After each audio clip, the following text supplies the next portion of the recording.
What if owning the outcome, whether good or bad, could be your greatest strength?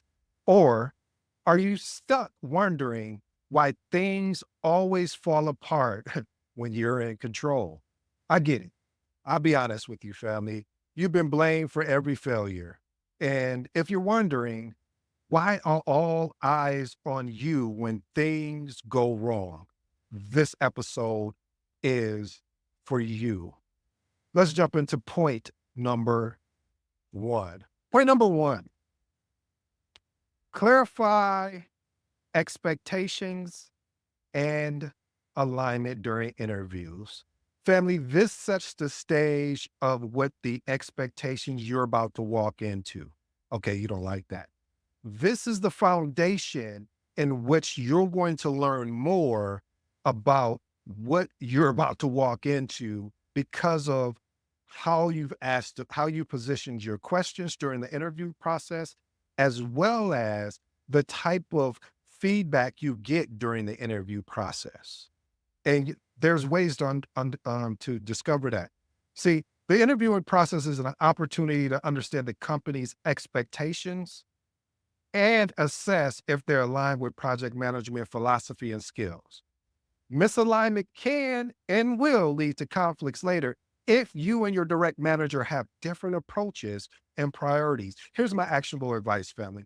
During interviews, ask questions about their project management styles, their expectation for success, and how they will handle challenges. That last piece, how they will handle challenges, will tell you a lot about the maturity of the organization. It will tell you a lot about the maturity of the leadership in place. I put some questions in place that I hope you steal my homework today, family. This is one of those things where I need you to write this down. If you're driving, go back and listen to this again. Question number one. Would this project manager role be a backfill or a newly created position? Why are we asking that question? We want to know what we're walking into. Most of the time, when it is a backfill, you're picking up the project management work from the previous project manager. When it's a newly created position, now is one of those things you're concerned, but you're not that concerned. But the concern is that, okay, how many project managers are there within the organization? And takes me to my next question of how long has this project been active, or the project basically you want me to leave been active? If it's been active for, a month or two, or, you'll know if they say, oh, we're just getting started. Okay, great. Then that means it gives me time to understand, first of all, connecting with the stakeholders as well as the project team. And then it also gives me a chance to start putting certain artifacts in place. What is the expectation of the project manager? That right there lets you know a lot about what they're looking for when you come in. When you hear terminology like, oh, we're looking for someone to hit the ground running.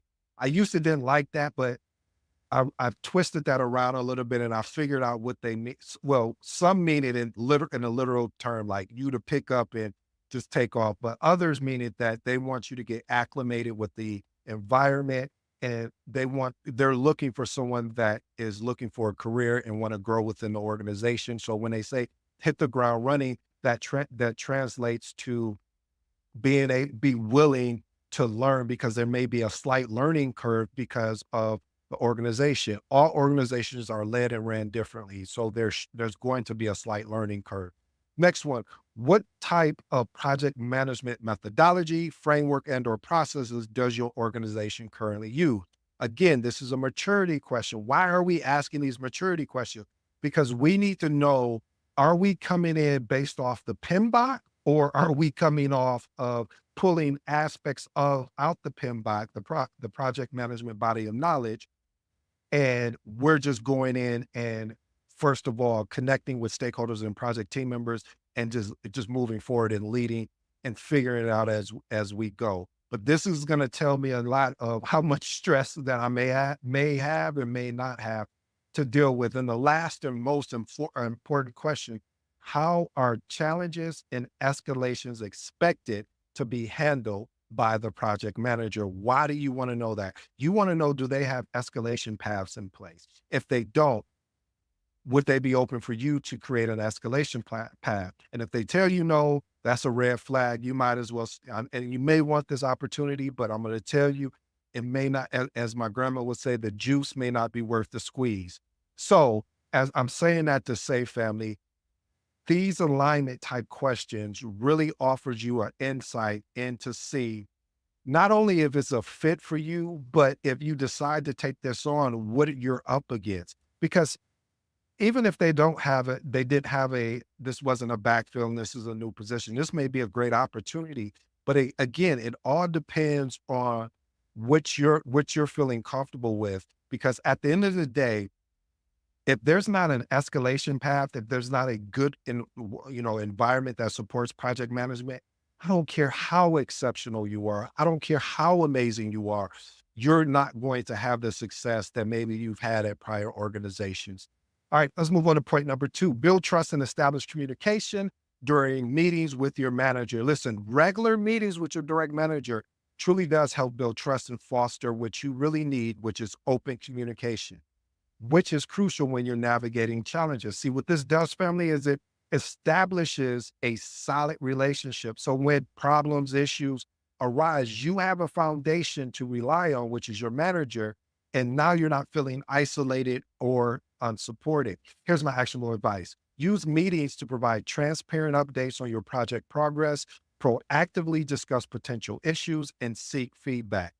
This shows commitment and builds a collaborative work environment. And also, one of them I left off, after you have this meeting with your project, with your direct manager, recap the meeting so you let them know that their time was not wasted. And plus, when you're recapping these meetings, what this will also do for you for your performance appraisal, you'll be able to extract information from your performance appraisal, meaning on the feedback that you got and how you've corrected it. So when you're filling that out, and also if something comes up, there's an issue and you've escalated and your manager is like, hey, you blindsided me with this. No, I didn't. And I'll show you when we met on this day, I pointed out the issues at the end of each month. I always keep a recap of all the issues and how they were solved. And so, yeah, so this is something that is really good. This also sets your manager up for success as well, because when you set your manager up for success, he or she will set you up for success. Point number three, emphasize the importance of documentation. You knew I wasn't going to leave documentation off, because documentation beats what? Documentation always beats conversation. So proper documentation serves as evidence when project performance is questioned, proving that you communicated risk, issues, and solutions appropriately. Here's my actionable advice. Implement a habit of summarizing every meeting, decision, an agreement in a project log, sharing it with stakeholders to ensure transparency. One of my favorite artifacts to use for this, which is very simple, which is a RAID log: risks, action items, issues, decisions. And then we also throw that Q on there for questions. This is a really good, you could do this in Excel. Smart Sheets even has this as well. But I love using this because I like to capture what was said, who said it, why we made that decision, just in case if something comes up and people are asking, why did we make this decision, or stakeholders or our project sponsor. Point number four, control the controllable. Listen, I wish I could tell you can control everything within the project, but you can't. That's why you have a team. However, there are certain elements you are accountable for, that you are responsible for, and that you have to push back on, which are your triple constraints, which is your scope, cost, schedule, and quality.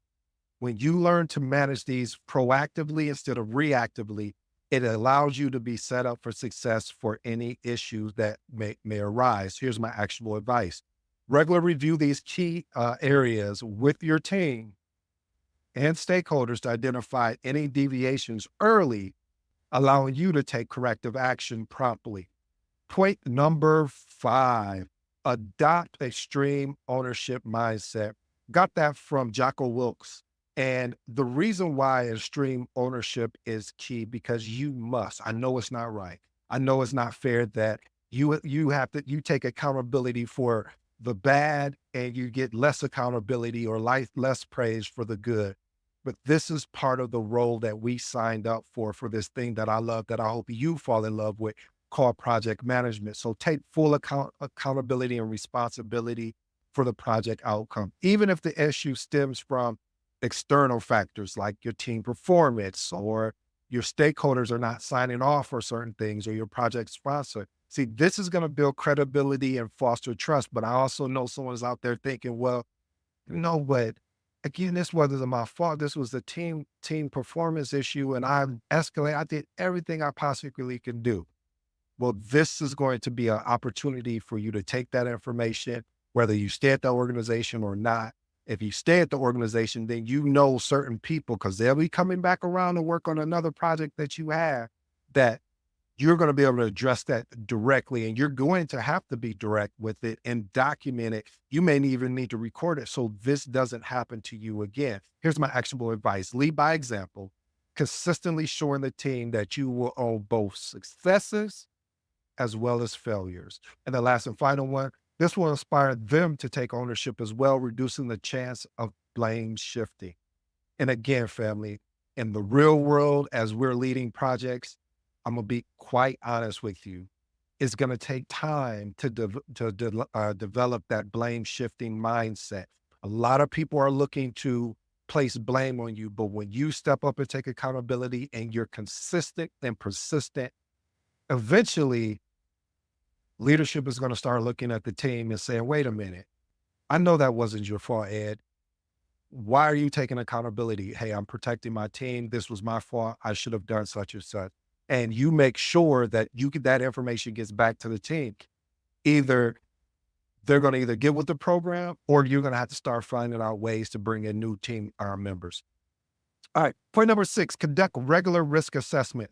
Regular risk assessments allow you to anticipate potential problems and prepare mitigation strategies, showing stakeholders that you are proactive rather than reactive. You know, risk, and I still have a episode I'm going to make around risk. Risk is very dear and important to me because once the risk register is filled out, let's be honest, a lot of times people just put it aside like every other artifact. But we have to constantly look at this at our risk register to make sure there's none of these risks are actually flipping to issue. Here's my actionable advice: schedule a risk assessment session at each project phase. Involve key team members to ensure a comprehensive evaluation and mitigation plan. Point number 7, facilitate crucial conversation. Sometimes, family, you have to have a honest professional discussion about how to manage both successes and failure. Creates a culture of transparency. One of the biggest pillars in an agile mindset is transparency. That is why I'm always pushing for transparency in my projects, even when people feel uncomfortable in giving that transparency, because I know because it's a waterfall project, you like, oh, I have more time to hide this and I'll be able to fix it on the back end. No, no, no, no.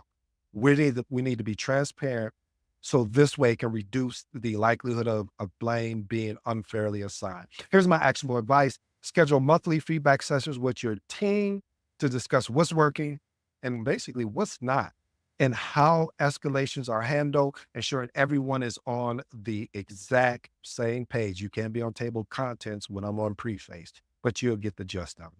Point number 8, adapt to less established project management environments. You know, one of the things I've seen, even for myself, when I would come into an organization that was not as established as previous organizations that I worked at in project management, it would get frustrating because I was like, where's this and this? And what I realized is first I need to adapt to the environment. That's the first thing. Once I adapt to the environment and then I can bring them up with me. It's sort of like when you're speaking to an audience, you have to know the audience that you're speaking to. There's one language that you can speak to one certain audience, but there's a different language that you have to speak to another audience. Here's what I mean by that. If I'm speaking to executives, I'm going to speak at a very high level. I'm going to talk about the issues that we're up against and the solutions that we've taken thus far to rectify those particular issues. And I'm also, during that conversation, I'm going to address, hey, I may need help from you on this particular issue. And he'll assign me a resource or she'll assign me a resource.